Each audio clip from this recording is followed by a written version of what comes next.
What's up, my fellow film buffs? Welcome back to Mr. P's Film Review, and I'm here with another retro film review. This year marks 25 years since The Mask was released. If you just tuned into this channel, you've just discovered me by accident, please hit that subscribe button because I'm going to be coming at you with regular film content.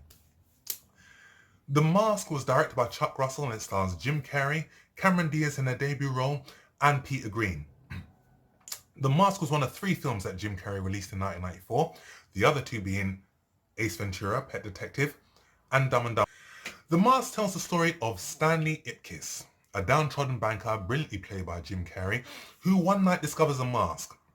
When he puts it on, it turns the meek and quiet Stanley Ipkiss into this loud, eccentric, zoot suit wearing supernatural character.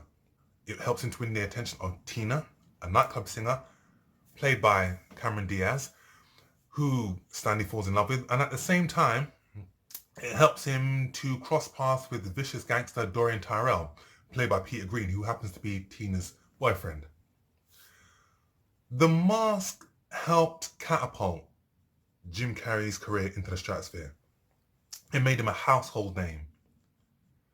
This is, beyond a shadow of doubt, I think one of his best performances. It utilizes all of his talents, both as a physical and as a verbal comedian, and he is on mesmerizing form. When Stanley Ipkiss, he's great. But when he is wearing the mask, no holds barred. This film is a modern day Dr. Jekyll and Mr. Hyde for this generation, for those kids who have never seen this film. And he is on mesmerizing form as the Mask. Very, very physical, very, very comical, utilizing his face. He breaks the fourth wall a lot. And what I love most about The Mask is the fact that the film is a PG, but there is humor in this film that can appeal to both adults and to children. And that is down to great writing and great performances by Jim Carrey. Jim Carrey rightly was nominated for a Golden Globe for Best Actor. He was incredible in this film. And let's talk about the rest of the supporting cast. Cameron Diaz, in her debut role, she didn't do much. She was pretty much relaxed and pretty much held back because this was Jim Carrey's vehicle. But she was great eye candy in this film. Peter Green as Dorian Tyrell. And I think this is possibly one of the first PG films he's ever done.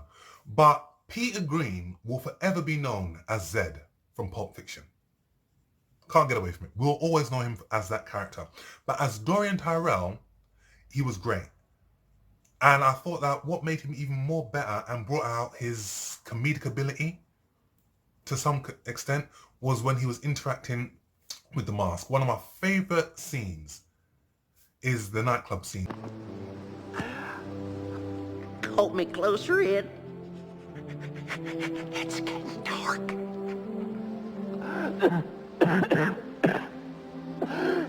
Tell Annie M to little yell her out. Tell Tawny Tim I won't be coming home this Christmas. Tell Scarlett I do give a damn. Pardon me.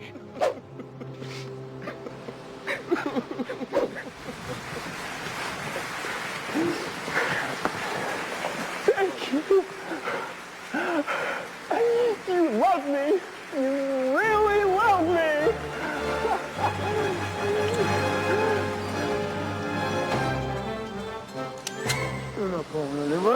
And I'll never get tired of watching that scene, and it's still hilarious to this day. And that is a testament to a good film where none of the scenes become tired and monotonous.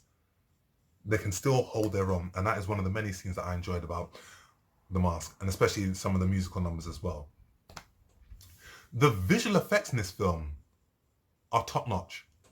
Some of them do look dated now, but for the majority of them, they still hold their own.